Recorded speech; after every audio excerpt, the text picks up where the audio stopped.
Day 5. Open ocean, east of the atoll. I'm ready to play back a coda sound to Andrea to see her response. I'm definitely worried that the family has gotten smaller. Not sure if they were just spooked by that sound or if something else is going on. Staying hopeful. Ready to dive.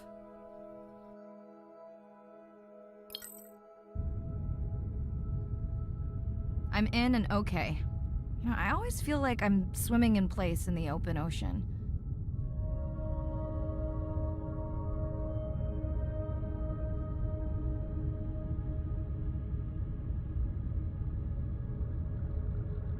Think the Explorer drones will flag me as biodiverse?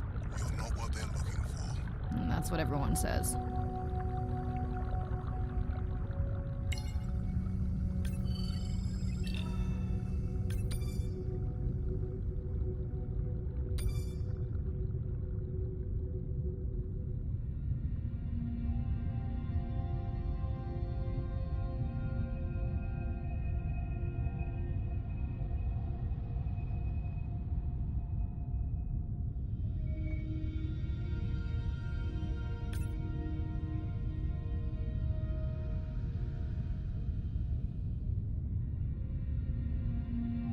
Approaching the buoy.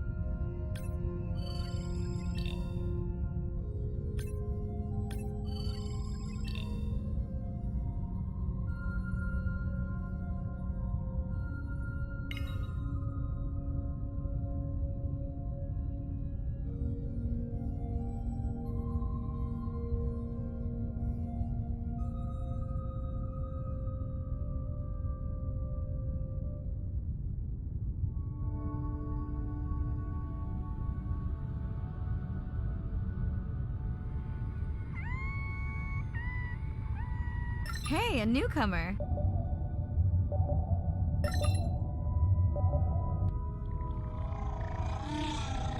That song sounds familiar. Now to get there before the noise from Andrea's miner friends scares them all away. You want to raise my blood pressure?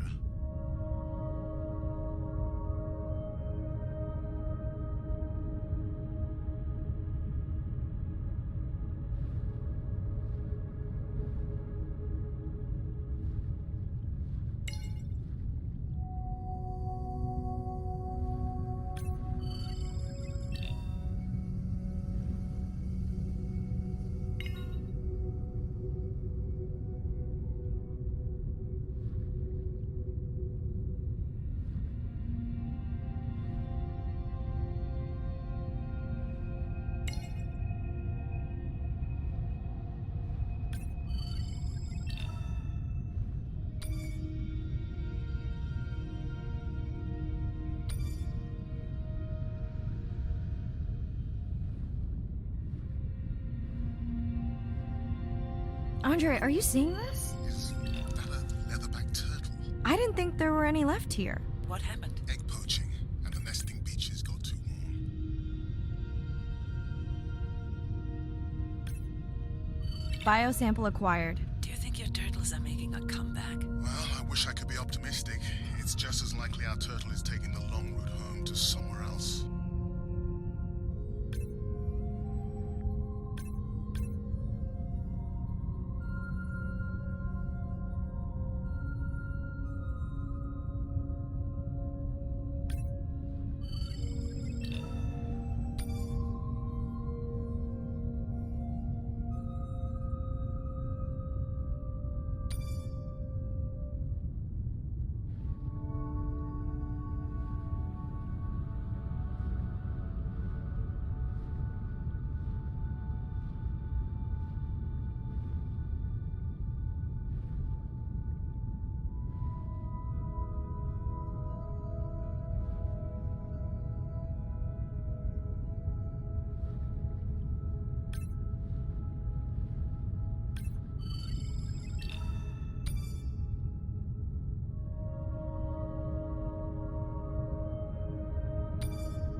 was not expecting to find orcas here. They don't look like killers. Top of the food chain, just like us. Minus the urge to destroy ourselves.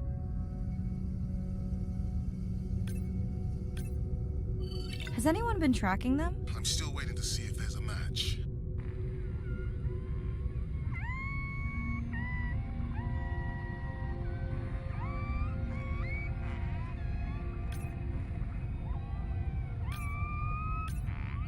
Hello to you too.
Okay, group survey.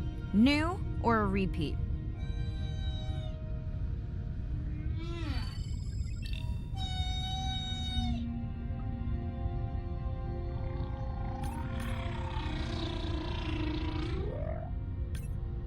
So glad to hear you.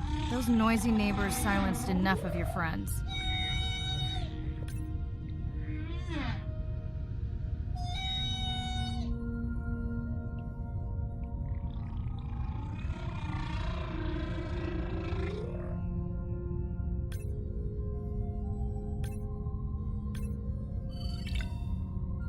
New whale! We'll designate this one M4, because why mess with a good thing? The sounds don't sound like the prior songs. These are more social sounds.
Feels like my birthday, and that buoy is my present. Hope it's better than my last birthday. Dare I ask? My sister got me jeans that were mine for About a week before they wandered off, never to be seen again. A mystery, I tell you.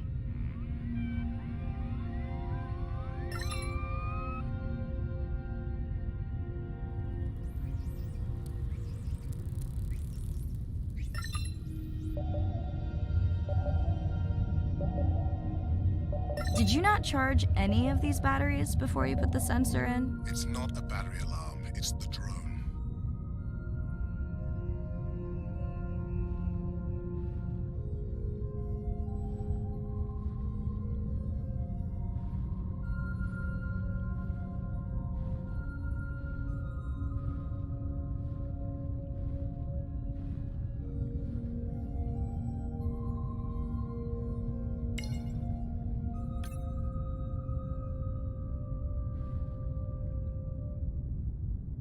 Hello! I just met your friends.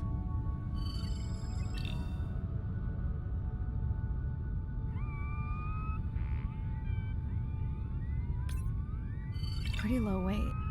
Irina, do you think this one could be sick? I'm honored you believe I could tell from this distance that my knowledge of disease extends to all species. Fair enough.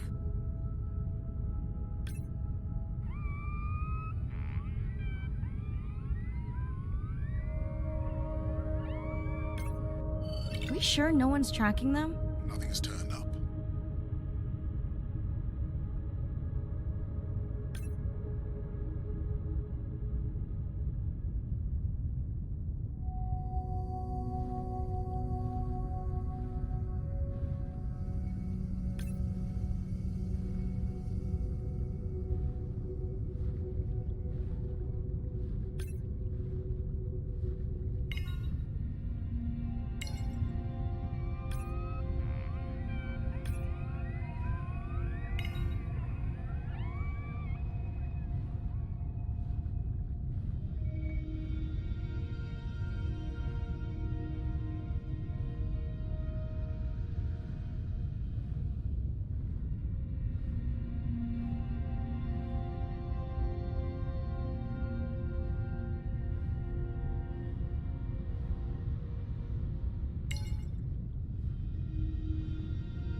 Dolphins. Always showing off. Hey, Andre, can you make your manta drone do synchronized swimming? Guess we'll see.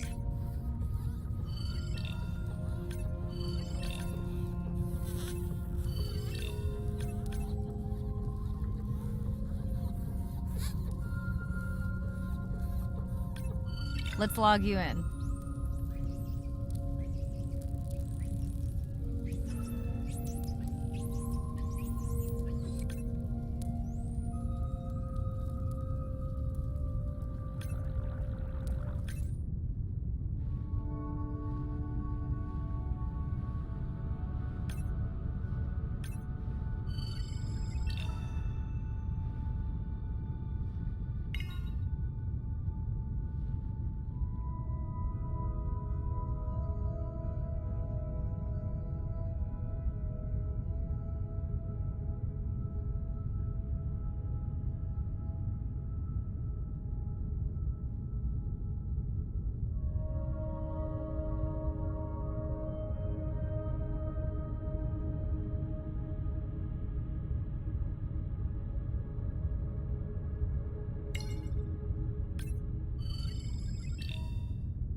You're right.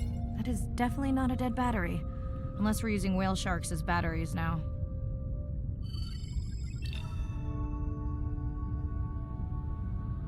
There's already a tag on it. Then scan the tag. Sure, like that was obvious.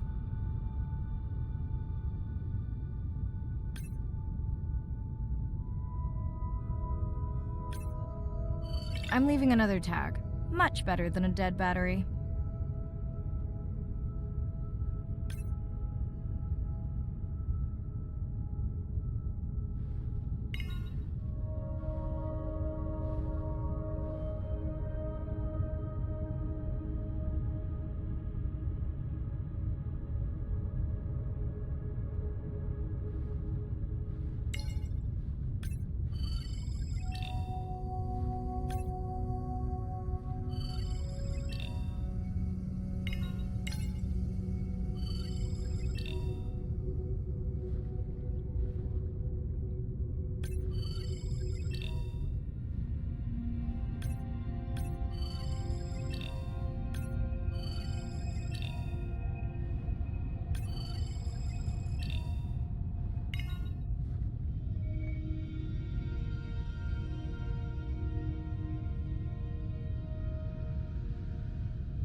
Didn't you pick this dive location because you tracked the baby's pod out here? I said they were heading in this direction.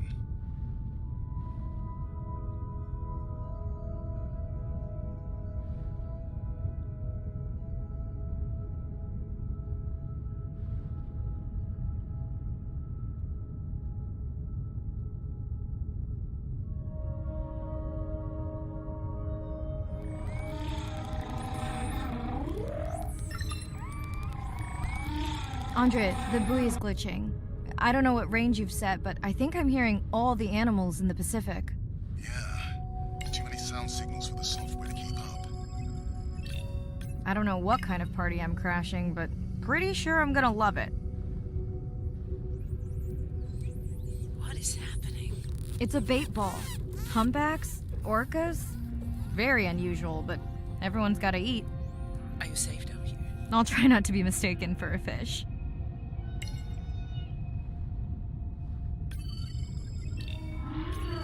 Of course dolphins show up. Never like being left out of the action. They want leftovers. Good luck to them. They're up against bigger stomachs.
Here they are.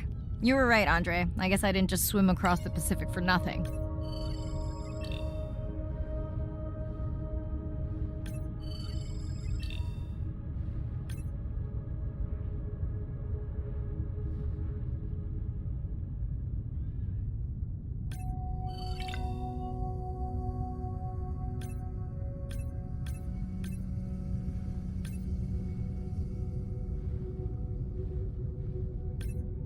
Are there fewer than before in this pod? Or am I just getting faster at tagging? No, definitely fewer, but maybe the others are hunting. No, don't leave me. Well, the mother stayed with the baby this time. Okay, ready for playback? I prepared a coder you can activate from your dive watch.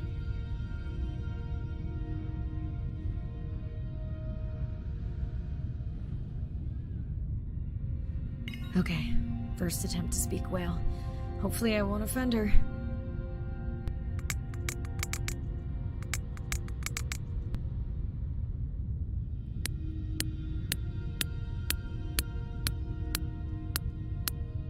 Echo clicks. I could feel it across my body, just checking me out. First contact. She zoom scanned you. You have no idea what that felt like. She was looking right at me. Whew, you have no idea.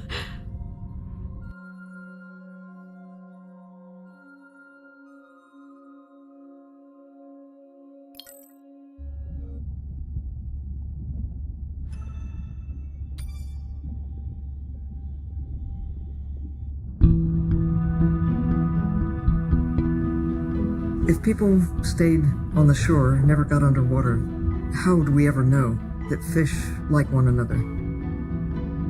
When you see fish interact with other creatures, like the octopus and the grouper, who go fishing together, they communicate in ways that we don't know what they're saying, but they know what they're saying. They've been on the Earth for hundreds of millions of years. They've had a long time to figure out these close relationships.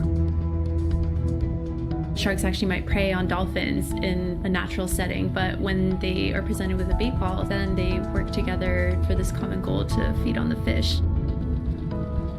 We had very large bait balls spread over probably half the size of a football field. We had mobula, we had dolphins, the bait was shifting everywhere, animals were coming in, moving out, just moving so quickly.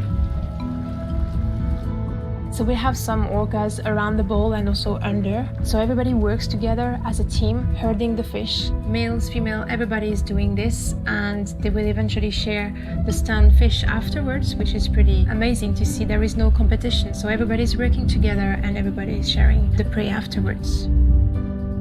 It really takes a long time of being in there, watching the same species of fish to figure out these really interesting things that they're doing. So I think that there's probably a lot of really interesting behaviours out there that we haven't even discovered yet.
Bad news.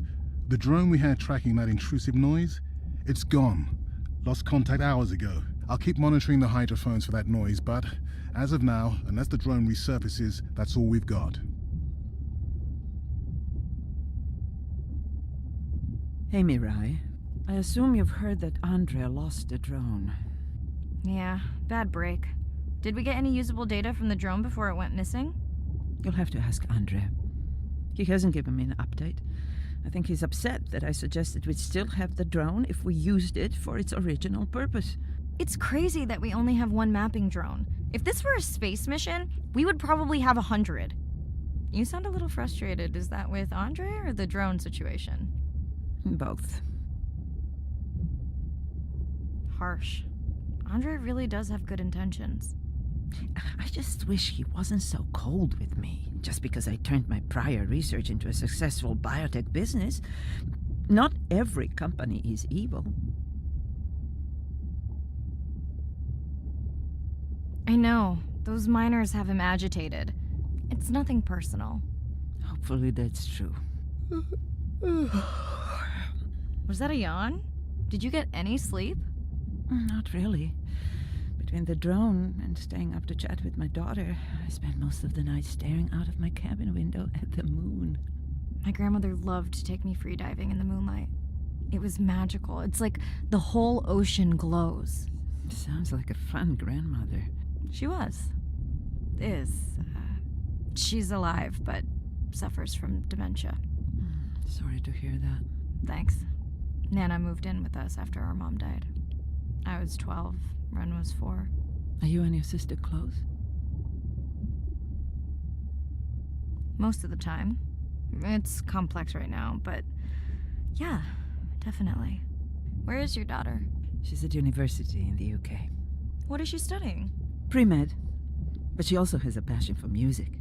She has been playing in the same indie band for years. What's her music like? Hard to describe. I'm sure Sophie would love for you to check it out. I'll send you her latest single. Ooh. Isn't your sister also at university? My sister, took a break for a few years, but she's back now. There's a story there. Not my business.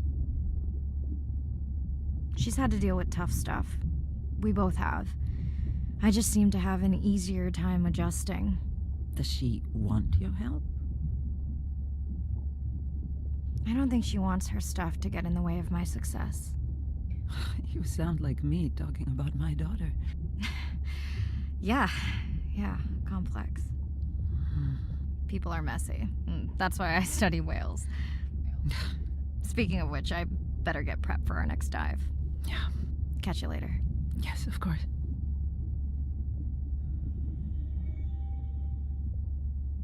Hi, Mirai. It must be late there. That's okay. I'm on dive time. I showed Nana the highlights from your live stream. Yeah? Did she like the whales? It's hard to know. She did huff at the dolphins, though.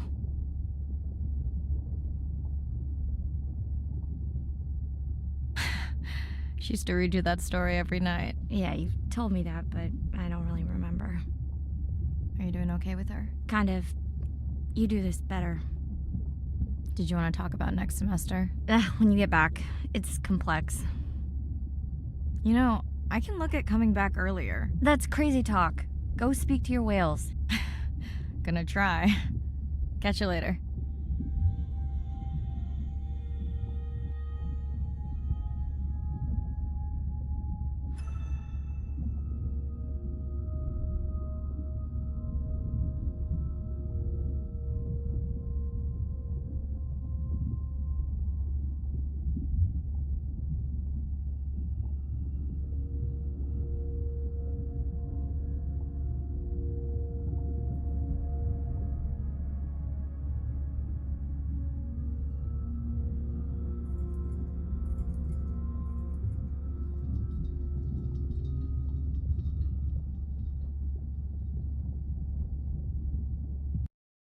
Day 7. About to enter the Twilight Zone. I'm following Andrea's family down to the seamounts where I hope to observe them hunting. Irina has been testing our samples and is worried about a harmful algal bloom being somewhere nearby, so I am to keep an eye out for that. Check. I'm also keeping an eye out for more turtles. I know they're out there, ready to dive. I'm in and okay. And we're streaming. Hello, everyone. Welcome, or welcome back.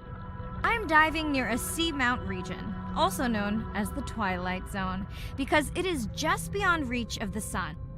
And we'll be taking some questions live, so be nice. We'll also be testing a playback system to interact with whales.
Want to hear something cool?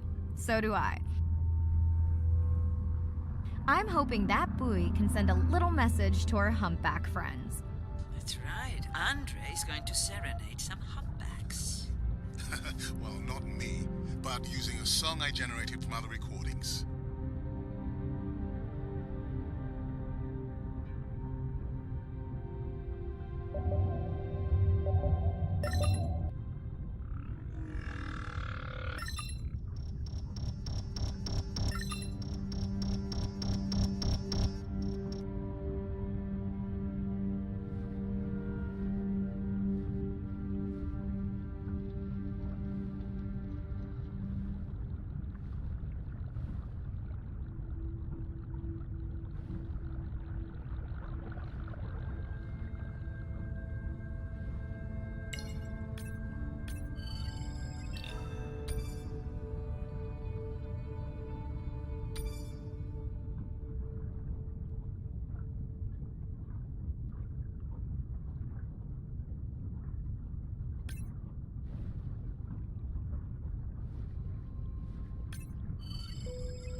Okay, time to see if any humpbacks respond to our song. Jordan wants to know how you will know.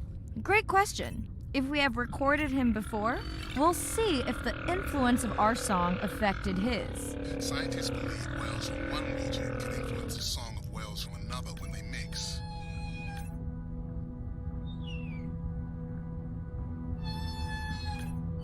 Hey Andre, we've recorded a song from this one before, right? We have. How quickly can you compare his two songs? Well, I need to wait for his song to complete at least one full cycle. And how long is that?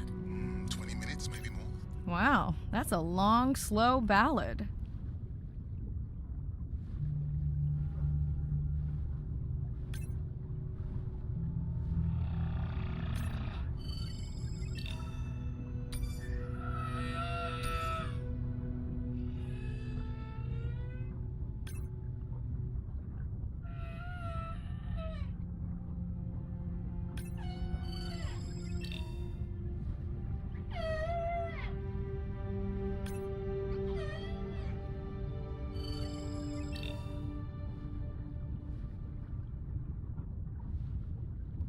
Another leatherback turtle, Andre. And feasting on some moon jellies. That is odd. Is that the same one we saw before? It looks bigger, but let me zoom scan it to be sure.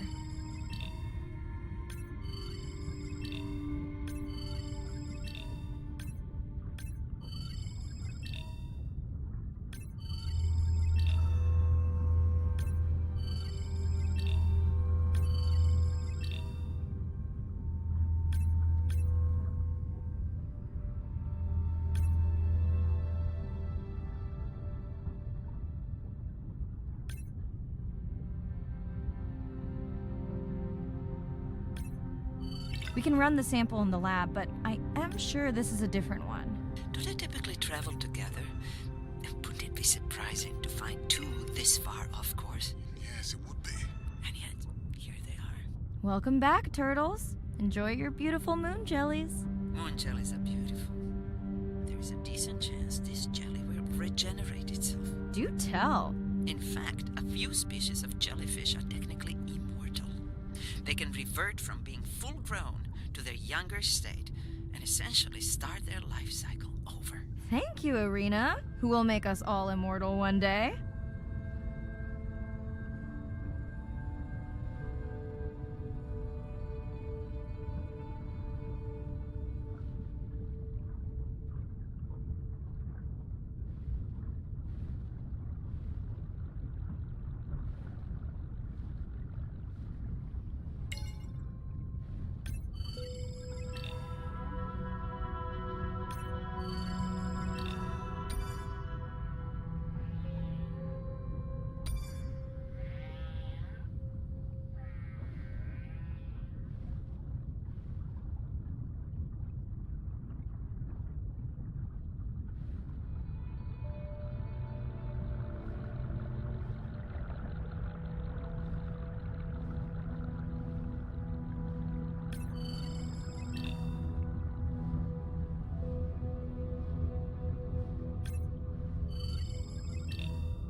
I've tracked down the tag.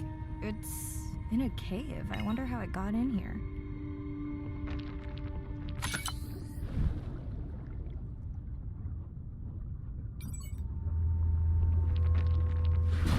Oh! What the? Right. An octopus!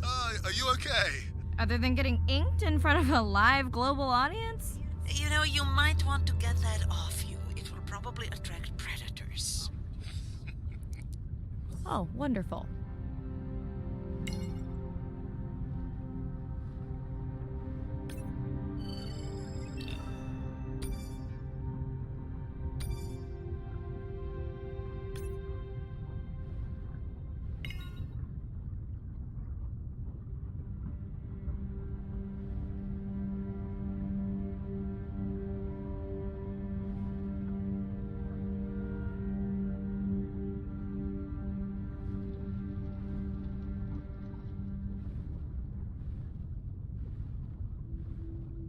Dana squid. It looks like they're hunting... Lanternfish. Well called, Irina. We'll make you a sea witch yet. I'm sorry, what? Let's scan a few to pick up their hunting behavior. Here goes.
Scout from Denver wants to know if they eat each other. Some do. I think this one was upset he missed out on his prey.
Great. I've been waiting for this. I've just activated your UV light. First of all, don't mess with my suit when I'm diving. Secondly, you spoiled my surprise.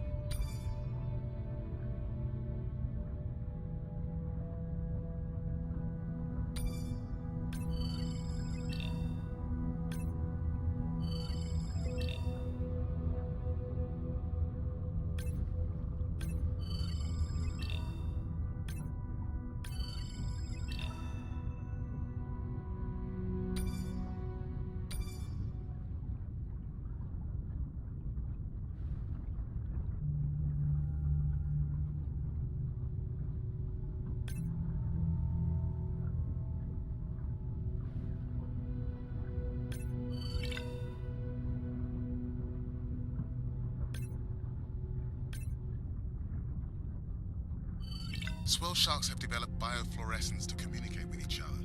Their eyes have special adaptations for the UV light. Now you can see what a swell shark sees. That's what I'm talking about.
Next, you can try the black light I installed in your sub.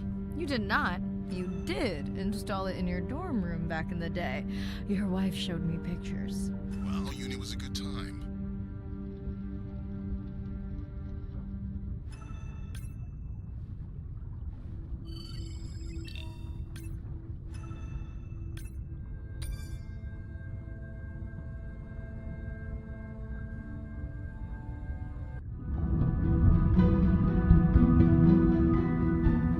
jellyfish have mechanisms of self-repair. They're constantly getting bitten by turtles and chunks getting taken away. 50% of the jellyfish population are wounded.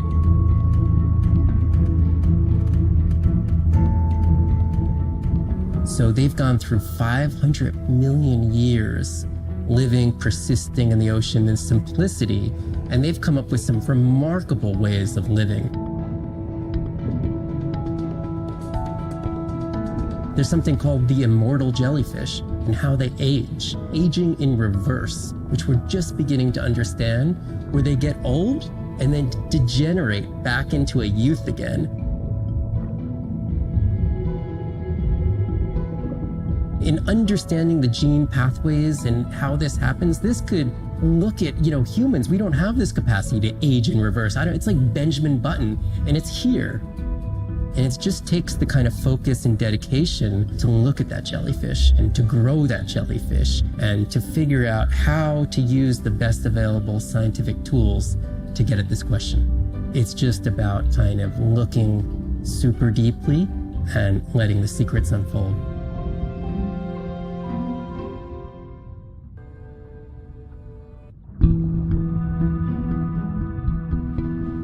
The energy from our star flies through the universe, through our atmosphere, and hits us at the ground. But now, when we go underwater, the ocean properties of water are like pure blue filter.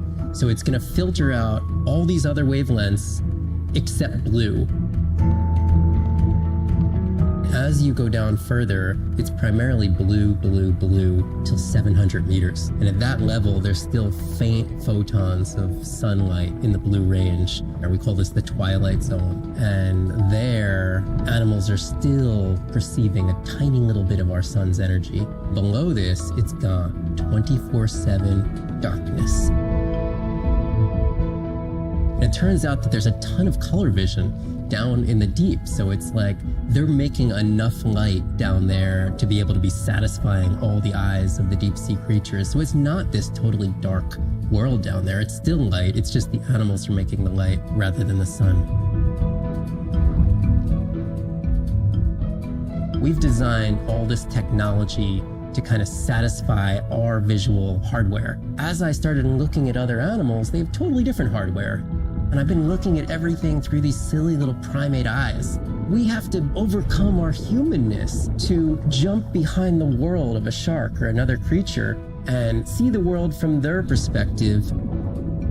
We found a biofluorescent shark, and it only sees right at the blue-green interface. So it's really just tuned to a very similar spectrum to the environment it lives in. This fluorescence was creating greater contrast for the shark. It's like this endless well of information. We're at the very tip of the iceberg.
What am I looking for here?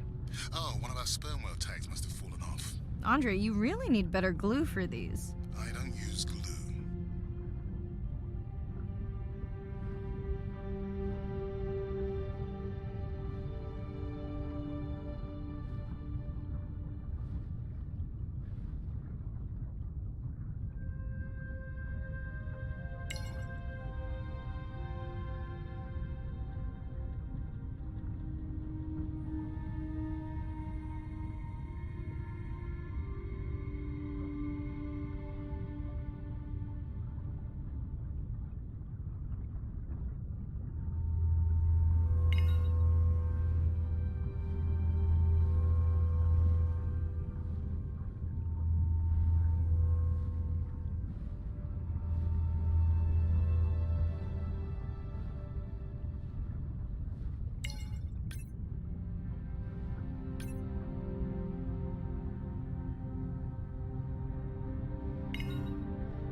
last buoy of the dive. How are you feeling?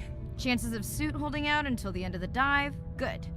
Hope of seeing if our humpback song had any effect? Well... You know this, but for the viewers, science is not magic. It takes patience. I'd like to believe in a little magic.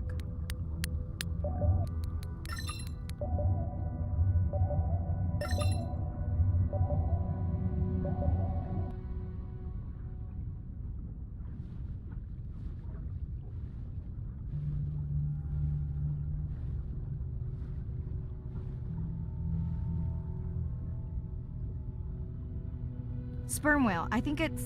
Yes, it's hunting! First time we'll be able to document it with Andre's technology.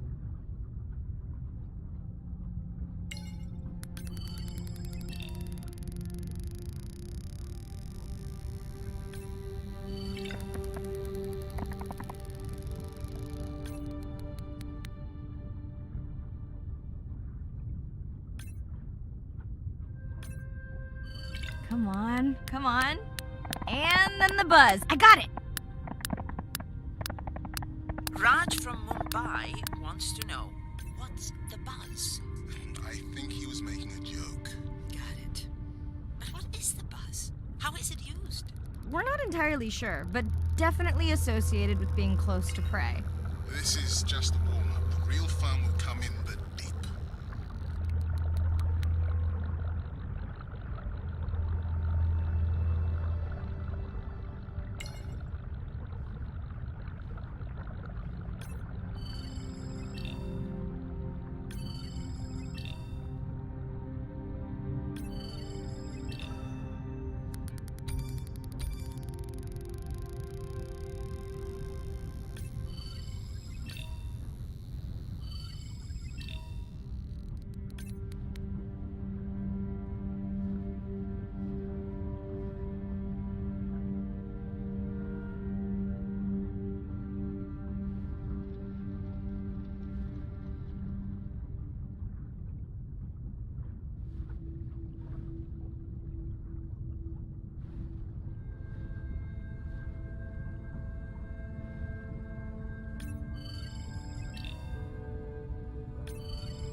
Andre. Well, there's no way these little ones are thousands of miles off course. Right, Andre? Give him a minute. Right. Let's scan a few of these to get their gender. There's a tiny tag here. Andre?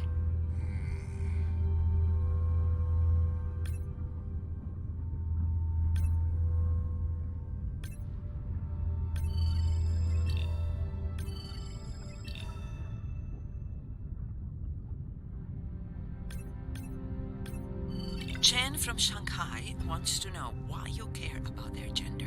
Well, their sex is determined by the temperature of their nests. Warming beaches wiped out the turtles in this region. Believe in a little magic now, Andre?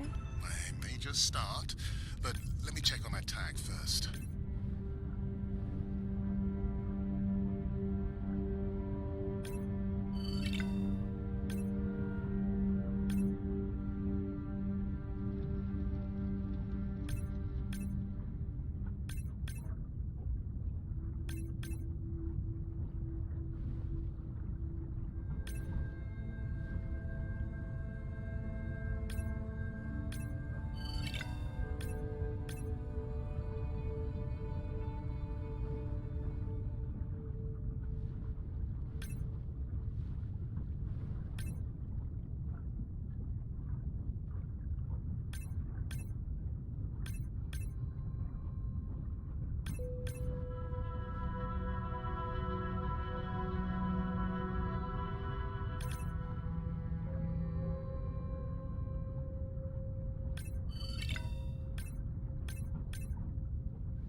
Oh, wow. Glad we didn't miss this. Beautiful. Yeah, they must have been hunting down past the rift. I think we found our spot for our first deep dive. Mirai, check out that one closest to you. What's that on its skin? Not sure I can catch them. They're headed to the surface. Might just be a scrape from a ship strike. Yeah, let's hope that's all it is. Let's end it here.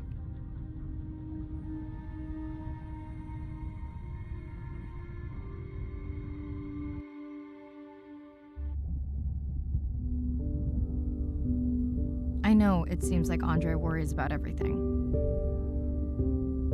but I really understand where that comes from.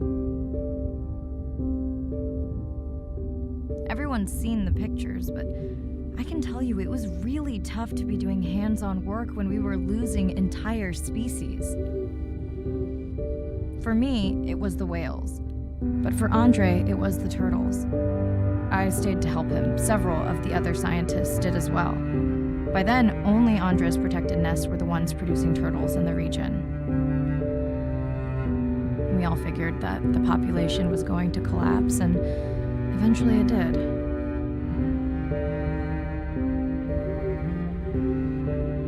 But seeing this large man spend day after day carrying tiny turtles from the nest to the water, it inspired us to stay.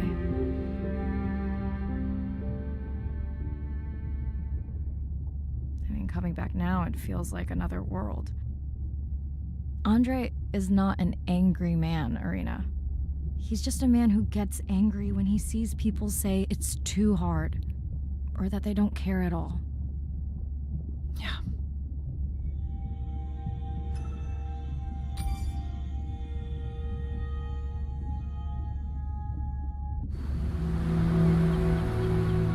These animals travel thousands of kilometers, navigating open oceans that have no physical landmarks. They have that innate ability to find their way.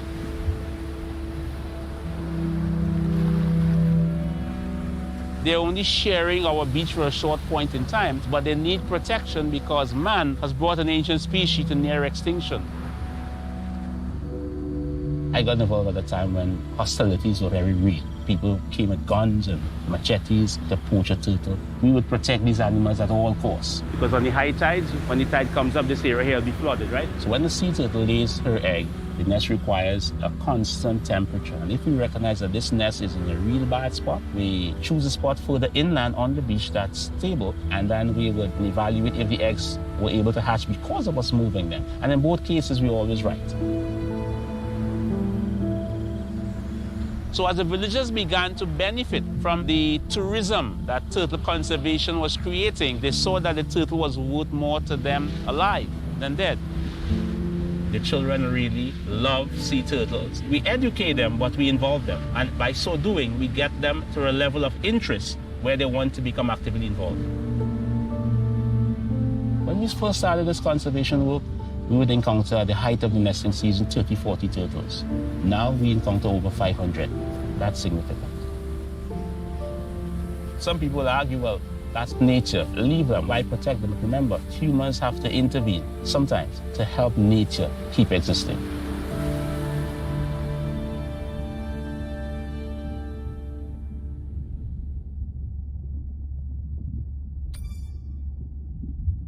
Hi, Mariah. Sorry to miss the post-dive brief. I've been listening to our humpback recordings for hours and got myself in a kind of funk. Actually, I started listening to the humpbacks and then switched to Miles Davis. Anyway, I don't see any clear sign that our playback influenced any of the other whales yet, but I just know we're on the right track. I'm sorry to be in such a mood. Don't know what to make of those turtles or what's going on with our sperm whale family. Right. Catch you in a bit.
Day 12.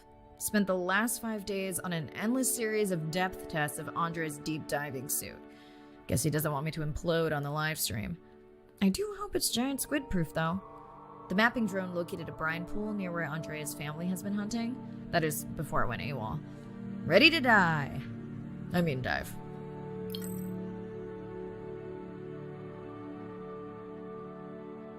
in and okay.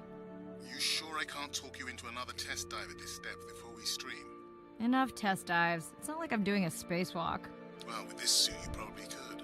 Are we gonna talk about suit crush depth again? I think we can probably roll. Starting the live stream. Welcome back, ocean friends. Tonight, I am deep. Midnight zone, no light from the surface deep. Tonight, we're using Andre's lure drone to mimic the Atola jellyfish to lure large predators like the giant squid. It's certainly not all my tech. I'm building on years of prior research. Don't forget our mission to the brine pools. Oh yes, Arena will fill you in on that later.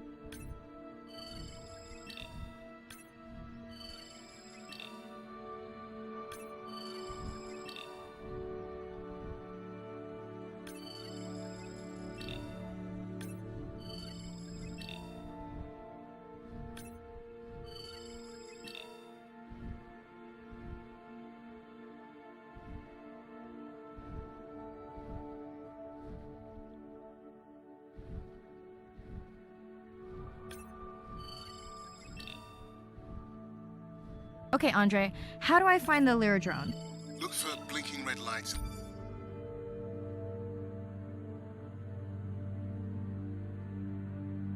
The water column.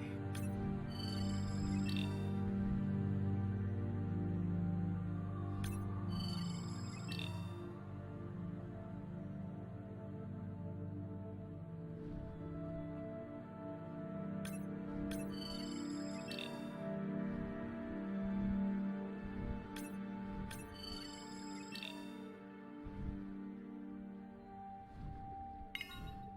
No need to get too close. You can activate the lure from there. Andre, have you done this before? I haven't, but others have. How long until we can expect the lure to attract a predator?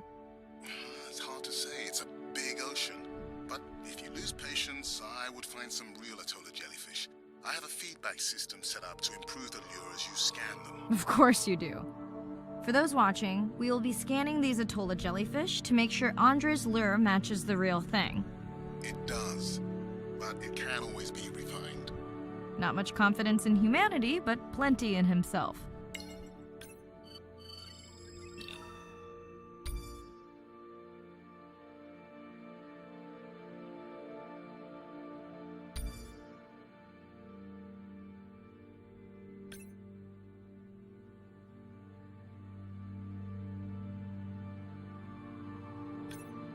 Got the jellyfish scans, though Andre doesn't need them. In truth, they should improve the lure. I would not waste your time. Getting a few impolite comments on the screen pointing out that giant squid don't feed on Atola jellyfish. They're right. Actually, the Atola puts on this light show when under attack, in order to lure creatures big enough to eat their attacker. Might have some useful human applications.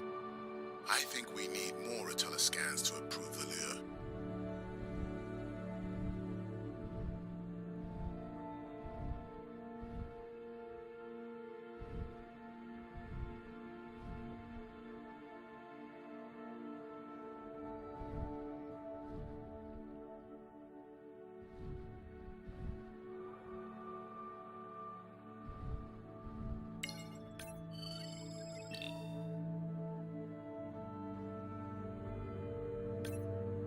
Okay, whose idea was it to live stream this particular dive? I am glad I can't see the comments. I would agree.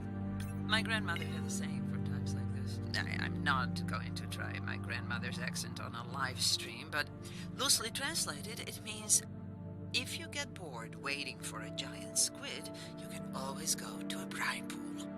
That's a pretty specific saying.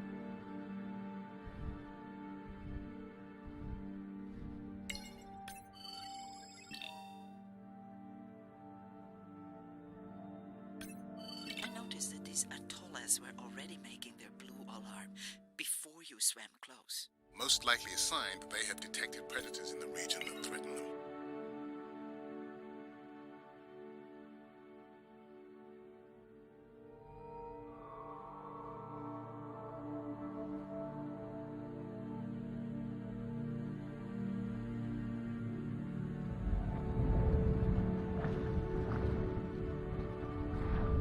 Ah, that gave me a chill.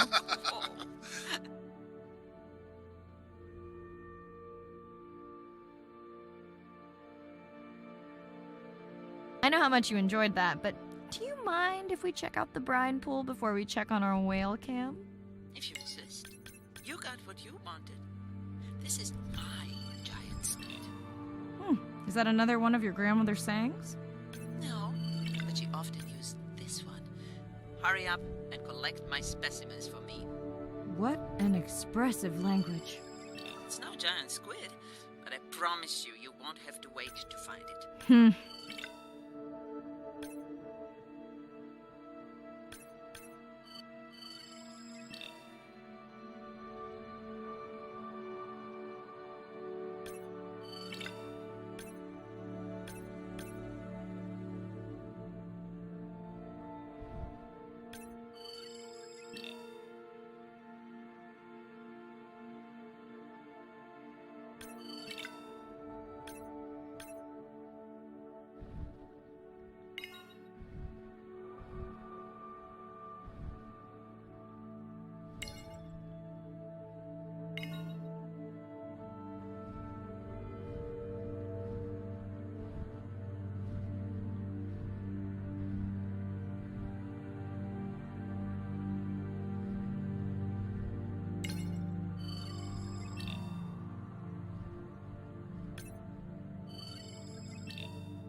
At long last, welcome to the brine pool.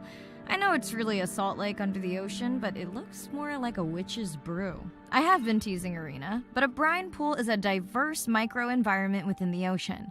It has its own ecosystem. And each one is unique. So that means the microbiology is unique and could hold groundbreaking solutions to human problems. Each time I take new samples into a lab here on this ship, it's this magical discovery moment where I tingle all over. I fund my own research so I can pursue what I know to be important. And people ask me, how much money are you going to spend to collect some bacteria at the bottom of the ocean? If these bacteria hold the cure for a disease that relieves even just a small amount of human suffering, how do you put a price on that? That is some giant squid.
Mirai, pushing your waypoint.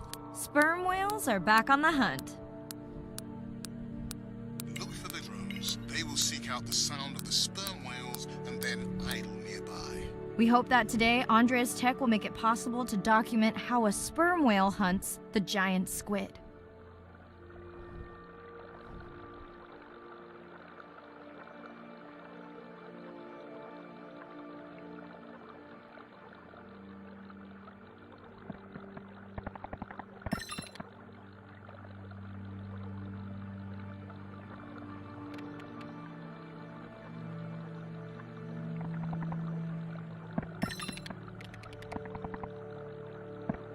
Let's go tag some sperm whales so we can eavesdrop on their hunting. One of our viewers wants to know if there is a problem with the link, since the waypoints keep appearing and disappearing. No problem.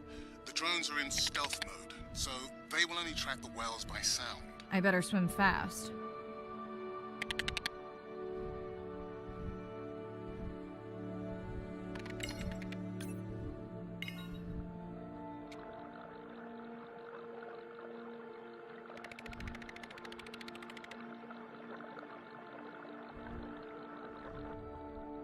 We'll keep good watch over you.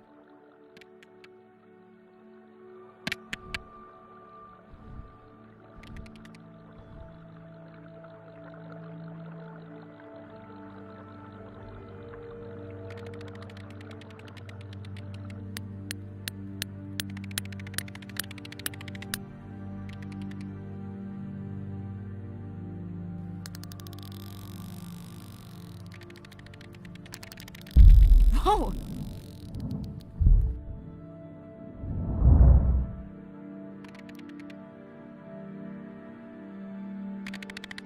What just happened? I think the squid knocked the camera right off. I had that camera feed in full screen on my visor, and for a second I thought it was lights out for me. Sounds like a good time for the sub to pick you up. Live stream out.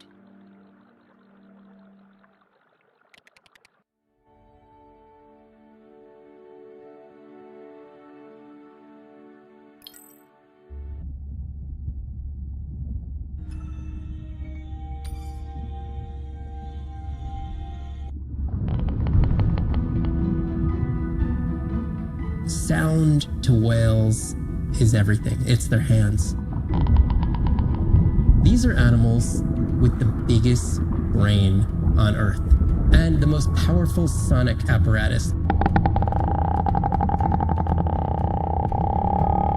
They spend a lot of their time deep down. They're diving for an hour at a time in darkness. Just like a submarine is echolocating,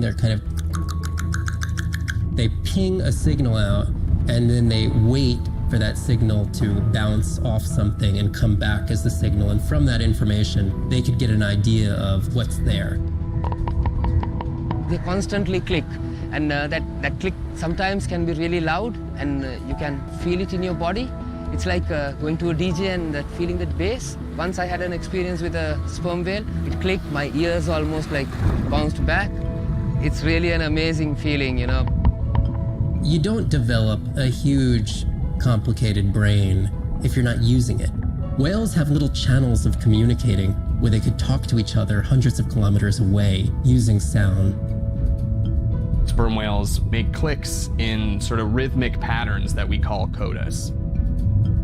Any family might have 20 to 25 different coda patterns that they use when they're having conversations with each other. And some of them are unique to different places in the world. In the Eastern Caribbean, they make a lot of what we call a 1 + 1 + 3. That sounds kind of like this.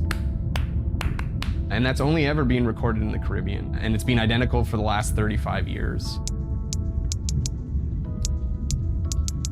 These are really different ways of life that are being labeled by these coda patterns. In the same way that human language is kind of a shorthand for where you come from. You can make a lot of missteps when traveling simply by speaking incorrectly or introducing yourself differently. Do you hug? Do you shake hands? Do you bow?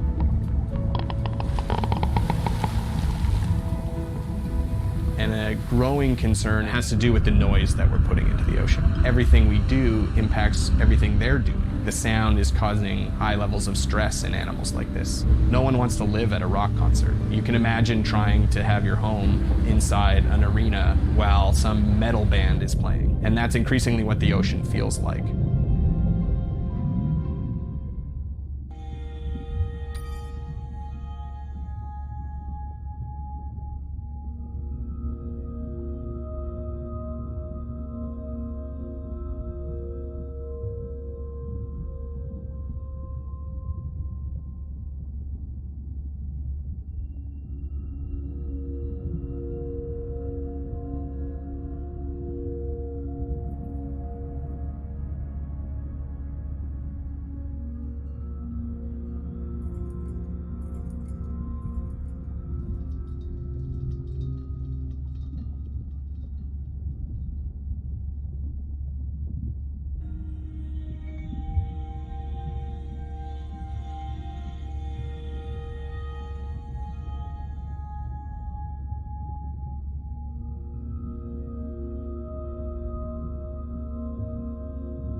It's Irina. Since there's no dive today, I'm going to lose myself in the wet lab to work on those samples you sent up from the brine pool. Hey, have you listened to my daughter's track? Interesting, right?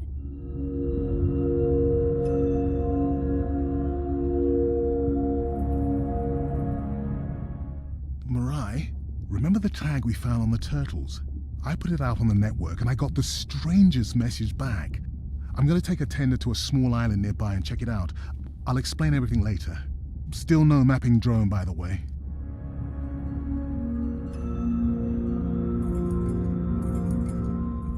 Hey, it's me. Nana didn't qualify for the study. Doctor says we missed the window. Whatever that means. Hard to tell what she remembers now.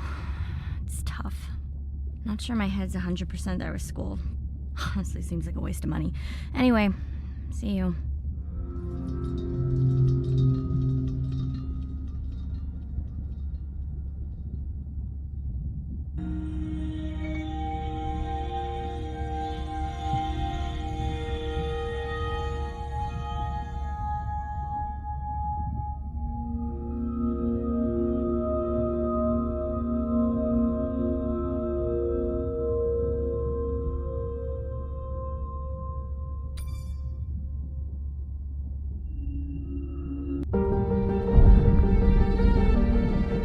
brine pools are amazing habitat.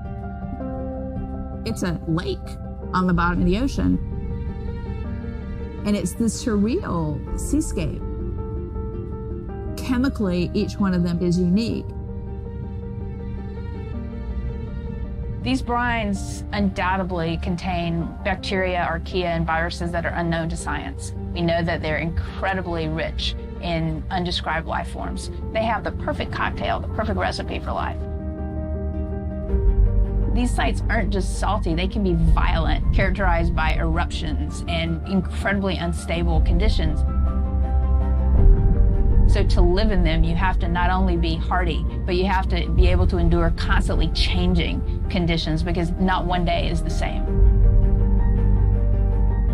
The organisms that live there, they undergo a constant biological warfare with each other to dominate the environment, to survive in the system. The biochemicals that they produce to do that biological warfare are applicable to curing diseases like cancer, Alzheimer's. They produce antibiotics and antivirals that can also be used to improve human health. And we drop targets as we go, so we know exactly where we sample. Exploring these habitats is absolutely necessary because the metabolic potential there has the capacity to change the way we think about medicine, to change the way we think about antibiotics, based on our knowledge that we gain from studying these incredible environments in the deep sea.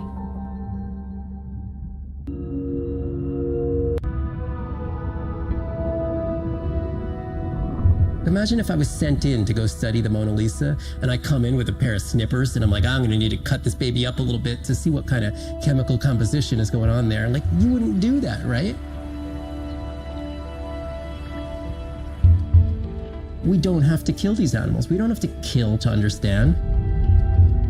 If we could do a single cell, that means we don't need to kill 20,000 animals to be able to really understand that one. We could do our work much more non-invasively.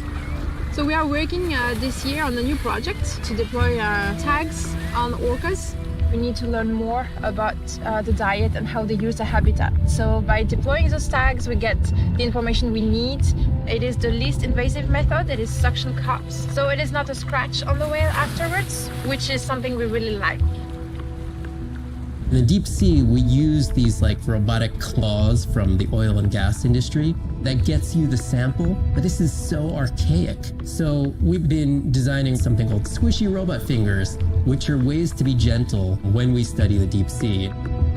But I think we could even take this another level. There's some organism, we quickly encase it. It's like a medical checkup. We give it a swab to get its genome. We image it from all directions. We open it up, the animal goes away, and we have more information than we've ever had before. These animals are Mona Lisas. Our perception of them should change. We should be more delicate.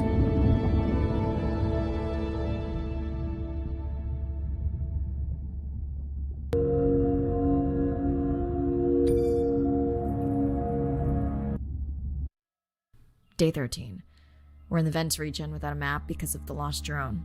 Diving blind, but I know these vents are important to Arena. We tracked a tag from our whale family here. I'm hoping it just fell off, as this would be an unusual place for a whale to be. Andre has the dive suit in safe mode, so I'll have restricted range. Head south to find the clearing for the sub pickup. Check. Ready to dive. I'm in and okay.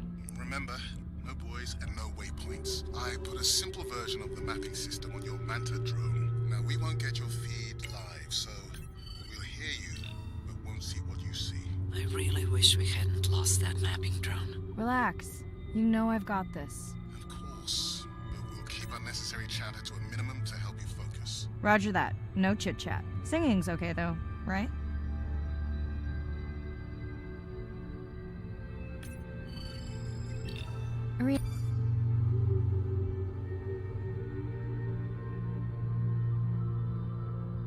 Now, how will I know the difference again between a dormant vent and a live vent? Well, the live vents would have 400-degree water streaming out, so that's one way.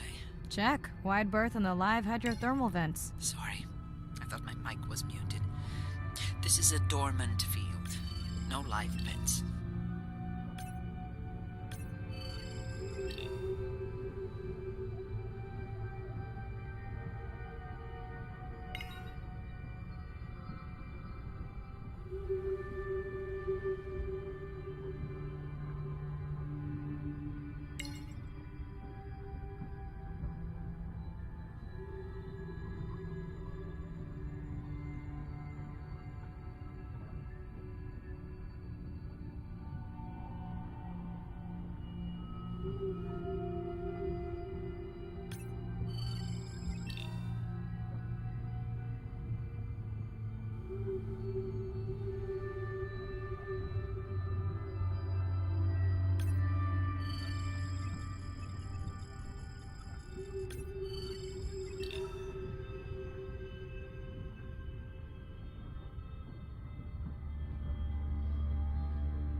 Neither of you are gonna believe this.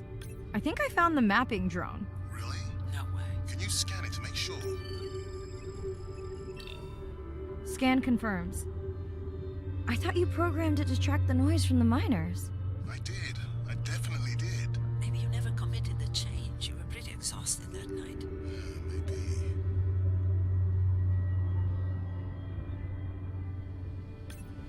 Okay, this dive just keeps getting stranger. How hot did you say that water typically is in a live vent? Is that a joke? No joke. Well, we're down one drone, but discovered an unmapped vent system. Mirai, this is great. I truly believe that these systems are the key to understanding the origins of life. Thank you so much for doing the dive under these conditions. Actually, that might be the answer. What? To why the drone died. We were talking about the origins of life. My mind won't stop if it can't fit all the pieces together. The mapping drone may have cruised too close to the vent. It's got more delicate equipment on its underside that are not rated for anything close to that temperature. You sound almost pleased. Well, it's better to know the flaws so you can fix them. I know we're giving me the silent treatment, but I think I just discovered a new species of octopus. Not sure I can confirm that with just one scan. Sorry, didn't copy that.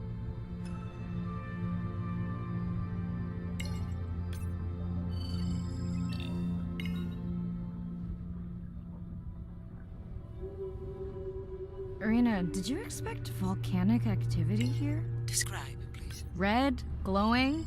Need more? Mirai, I would give that a very wide berth. Like maybe from your sub.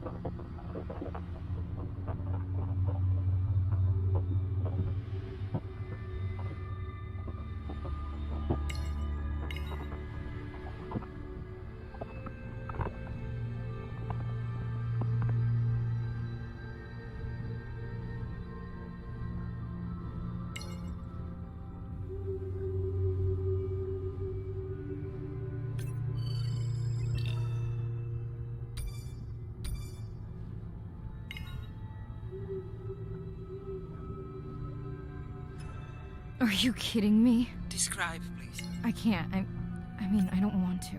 Mirai, you're making me uneasy. Seriously, we'll look at it together when I'm done with the dive.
Oh no!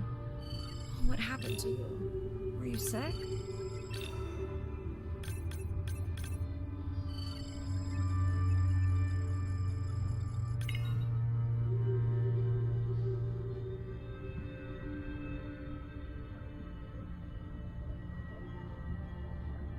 you okay? Just getting a few last scans.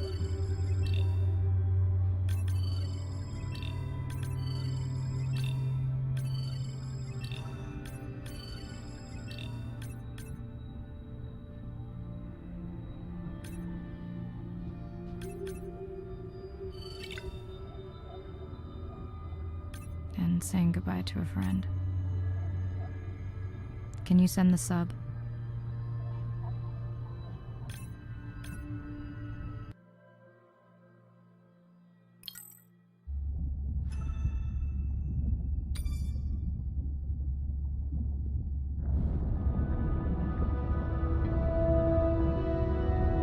Hydrothermal vents are located on the seabed, often in deep water, but sometimes in shallower water. And they form in areas where new oceanic crust is being formed. You can have 400-degree water here and 2-degree water over here. It's an accelerometer for chemistry, and you can form organic compounds in the absence of biology. Everybody's interested in vents because of the metals, including humans. But the metals are sort of the nuclei for life.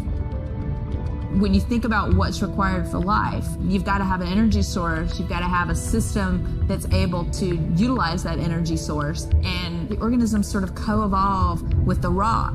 And in my mind, that's probably how life originated. There are reservoirs of precious metals in the deep sea, and we do have societal needs for precious metals. It's very short-sighted and dangerous to exploit resources in ecosystems that we don't truly understand how those ecosystems function. Deep sea mining is when people go out and extract minerals from the seafloor.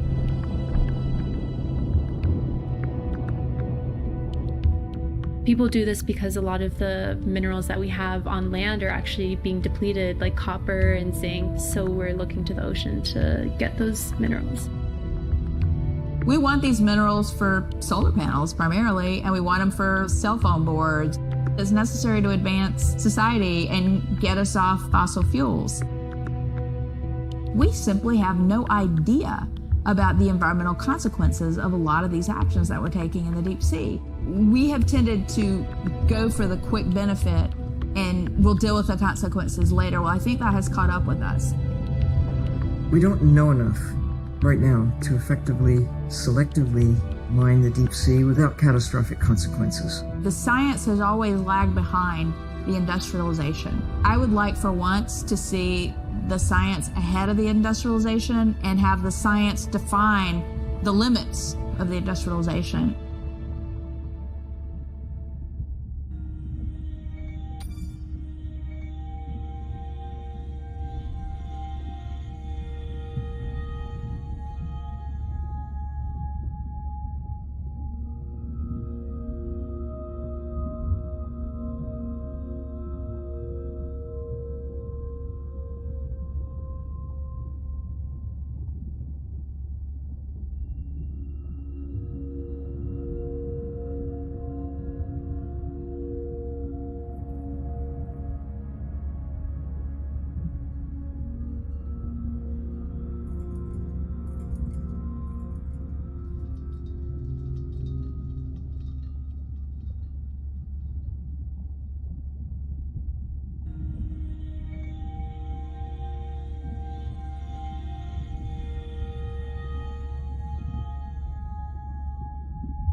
We watched the video log from your dive.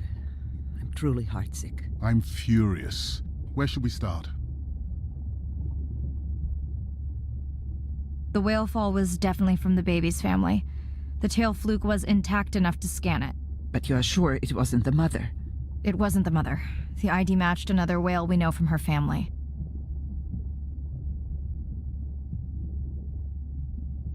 But it was an older whale, so it could have been from natural causes. Do you think there's any connection to the miners? They did plenty of damage, but I don't think the whale fall is on them. I can pull out anything from the scan log that might be worth investigating. Already have. Can you turn these into dive objectives? Right. Catch you in a bit.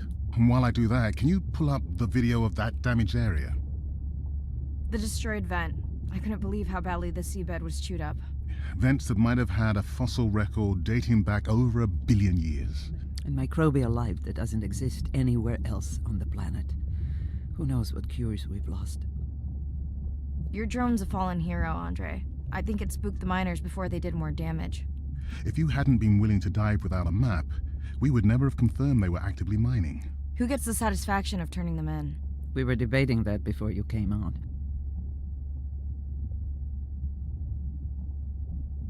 We should jointly report. It'll be stronger. Agreed. Agreed.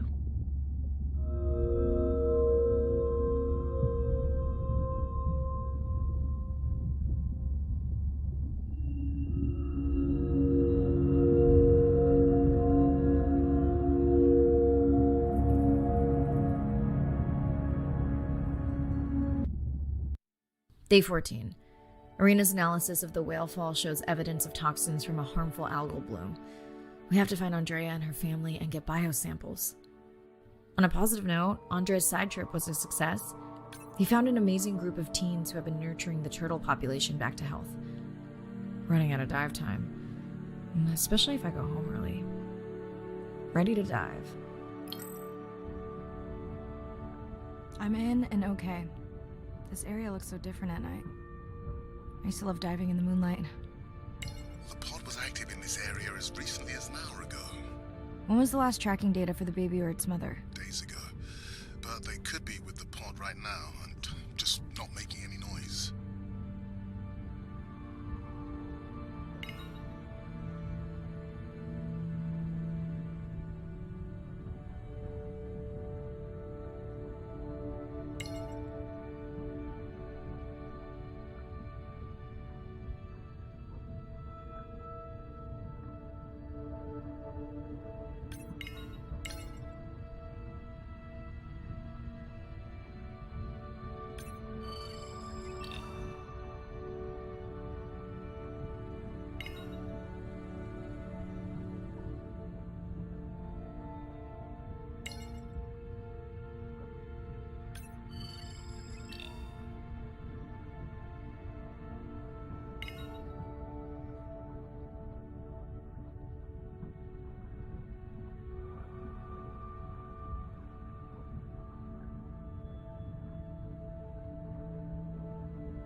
There you go, first waypoint.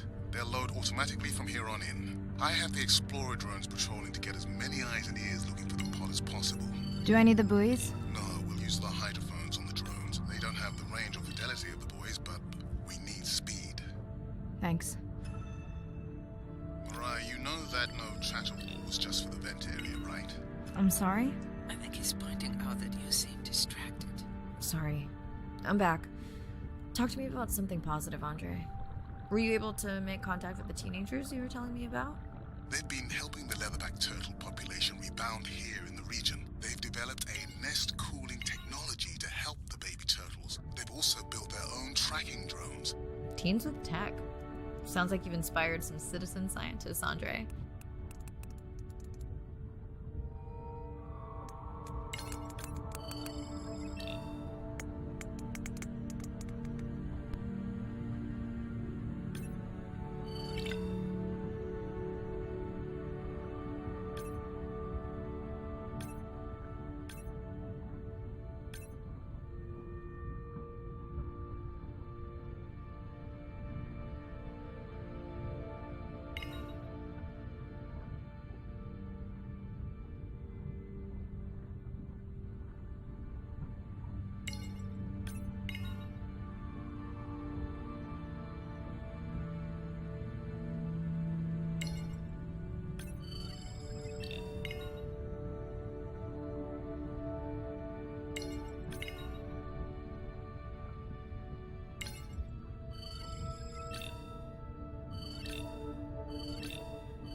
the lab ready to start work on the samples when you're done with your dive.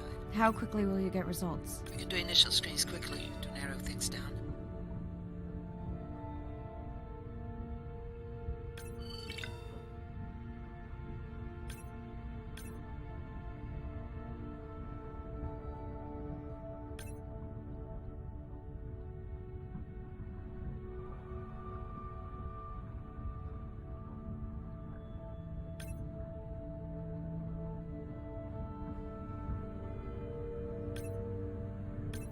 Have you decided whether or not you want another dive back at the brine pool? With everything going on, I really hadn't had the chance to look at the schedule, but I would always say yes to that. Right.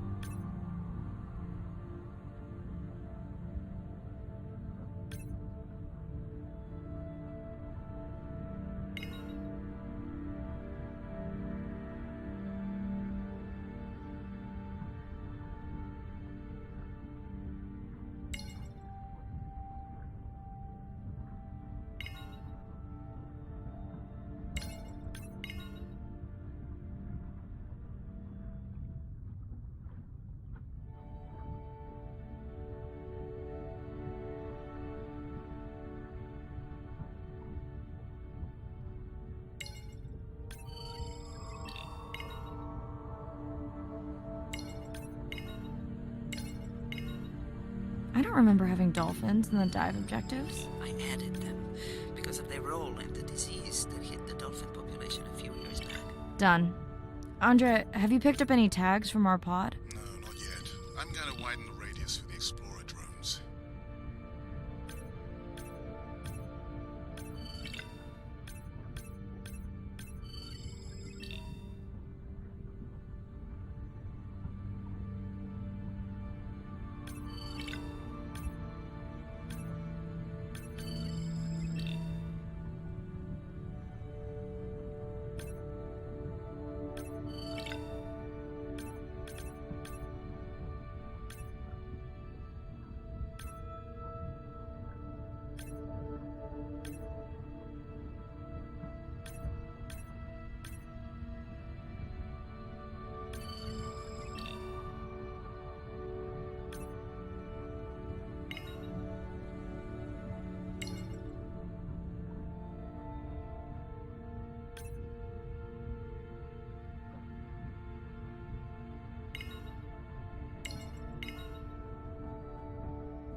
I'm near the waypoint and can hear a humpback singing, but I don't see it. I think I'm losing it. It's gotta be close. I feel like it's singing right in my ear. Try a scan visor. That's totally weird. I see a scan dot, but nothing's there. I think the humpback is invisible. Sorry. I'm afraid I'm the invisible whale. I'm definitely losing it. I thought you just said you're an invisible whale. The humpback song I generated. You're at a playback station. It's pretty small on the buoy line, but in the dark you probably can't see the line. Well, it must be pretty authentic. At least enough to convince your drone. Mirai, have you heard back from Ren yet? No. Is Ren okay? Rai, are you there? I'm not sure. Pardon? I meant about Ren. I don't know. We had a fight right before I left the sub. Do you want to call her now? I can patch you through. Seriously? Here? Well, I have to watch your video feed for safety, but I can mute your audio track for privacy. Wow. I've never talked to her while I was diving. No. I'll wait for the sub.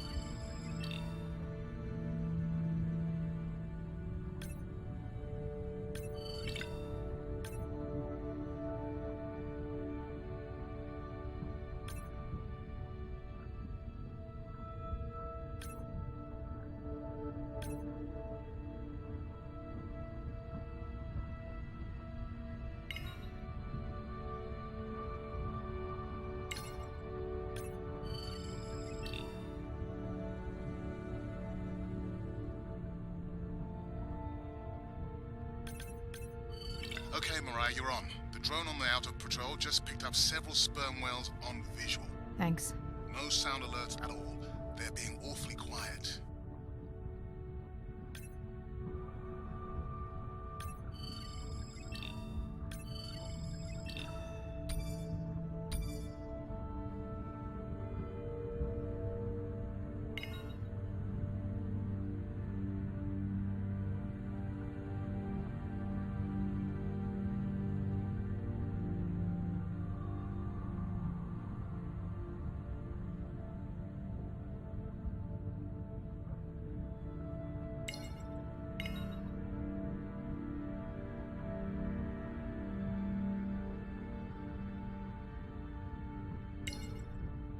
I think I found the pod. Yes, that is them. I don't see the baby, but it's a little dark. Why aren't they moving? They're sleeping. I had no idea. They look alien, but beautiful. If you don't mind, I'm just gonna mute my comm while I get the samples. I don't think they can hear us through your visor. I think she is the one that is needing some quiet. Thanks, Serena. Catch you at the sub. Mariah out.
I study things that are beyond their wildest imaginations, and that I see things that are brand new to science and to people and to humanity every day.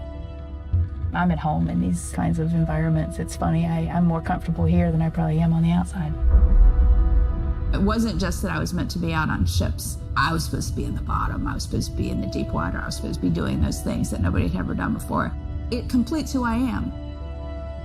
Being a deep sea scientist, it does require sacrifice. I mean, we're away from our families for weeks on end, sometimes months on end. It's a constant struggle because you miss parts of your kid's life. My oldest daughter was about to turn 3 when the oil spill happened in 2010. I was at sea a lot.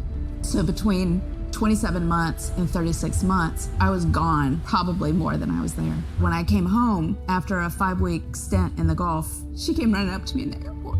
She had transitioned from a toddler to a little girl, and the little girl was gone, and there was this other person there, and you don't ever get that back. It was a decision. I was just like, okay, I'm gonna miss transformations, I'm gonna miss really important things. Is it worth it? I had talked to her class about the ocean, and one of her friends said something to her, and she responded, you know, my mommy, she's the ocean doctor. The ocean is sick, and she's trying to make it better. She couldn't even say important. She's like, it's really important. But she understands that it's an important job. Every time before I leave, I say, my most important job on this planet is being your mother. But this is part of me too.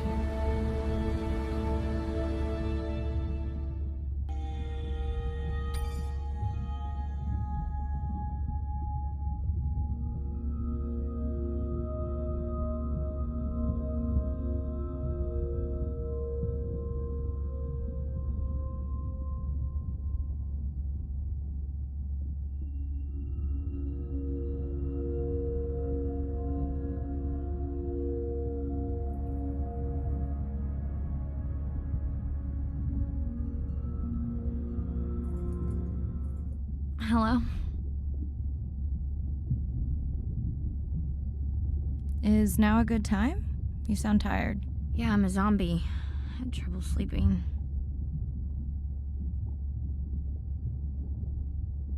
Did you say school wasn't working out? Yeah, I'll figure it out. Listen, I'm exhausted. I'll catch you later, okay? Bren, please don't hang up. Bren? Okay. Hello, Mirai. It's me. I don't see a sample from either the baby or the mother. Andre said you were going back out to look for them. I know you are still deciding, but I told him you're thinking about leaving the expedition early. As soon as I have results, I'll let you know. Mirai, I think I have a location for the mother and baby. They were spotted just outside the research zone by those teenagers I was telling you about. Now, I don't have much data, but the report doesn't sound positive. I'll let Irina know as well.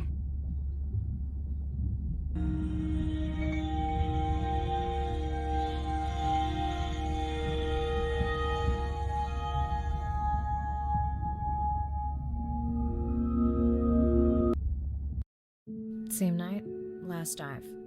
We're near the coastal area where Andrea and her mother were last spotted. Suit checked and rechecked.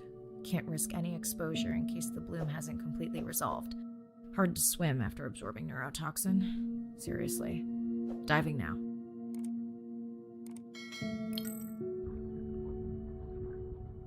I'm in. Mirai, are you sure you want to do this dive? I'm okay. And you're sure you want to record in our streaming format? Yes. Ready? Recording now. Tonight we're recording from the open ocean in the Western Pacific. For those of you who are returning, we're trying to get an updated status on the mother and baby sperm whale that we've been following on our stream. We're recording tonight's stream because we have reports that the mother whale is distressed, and we don't want to surprise viewers if these reports are true. After discovering a whale fall in our research zone, we suspected that the whales may have been exposed to a toxin or pathogen, and are currently investigating.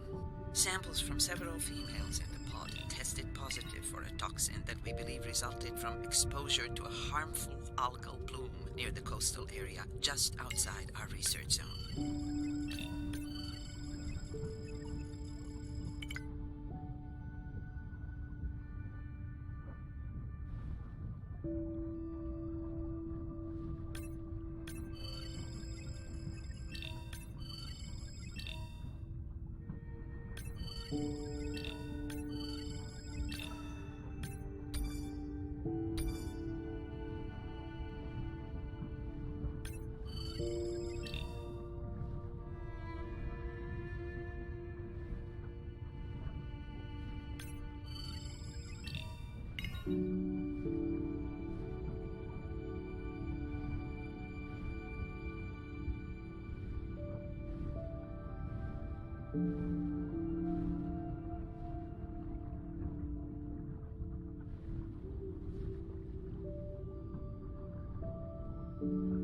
As I approach the whales, I'm going to turn off my mic, but keep on my video feed.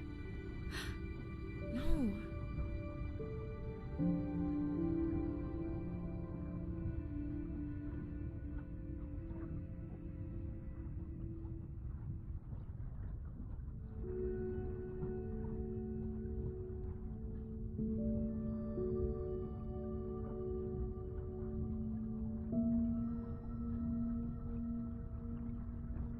The whales that we tested showed low level of this toxin, so we do not believe they will suffer from long-term effects. However, we expect that the mother whale was exposed to a higher level and was also more vulnerable because of her pregnancy.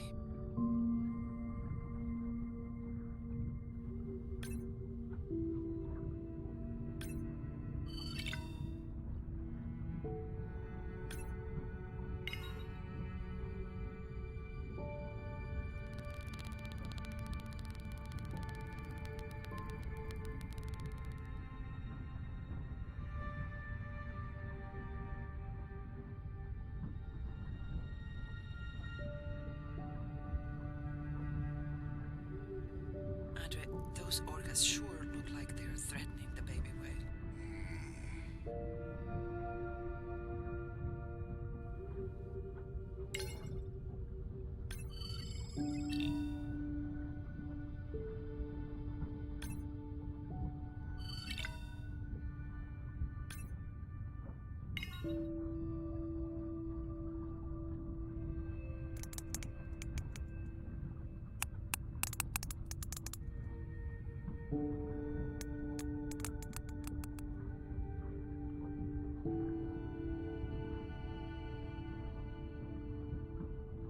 Stay close to your aunties.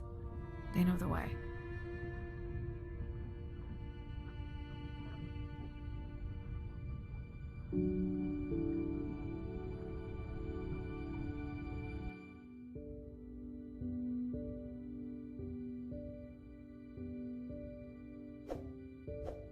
As far as we know, those were the only 2 whales affected by the bloom. With all of Andrea's technology genius, he still hasn't invented a way to be in 2 places at the same time. Before my flight home landed, Irina and Andre had already confirmed the location of the harmful bloom. I stayed close to home with Nana until she passed the next year. Ren moved in with me to save money while she finished school, which was great. Mostly. It was Ren's idea to keep the live stream going remotely using one of Andrea's drones. But it was my fabulous idea to have Ren join the stream to choose the questions from the audience. She is definitely a hit. I can't lie. It's great to be diving again. While I was away, the baby became an auntie.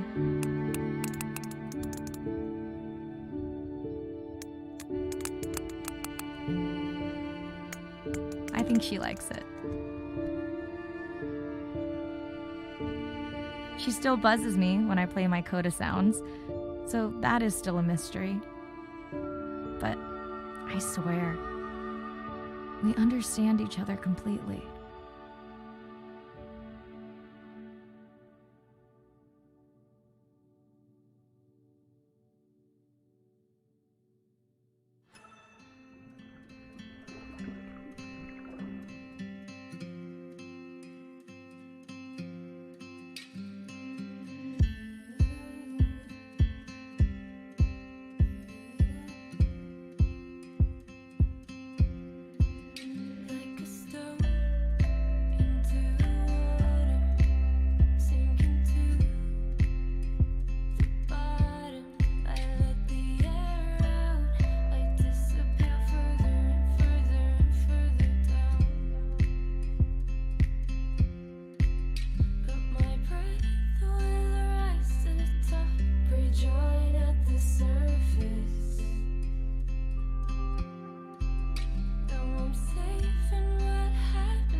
We're burdened from a time when we thought the ocean was too big to fail.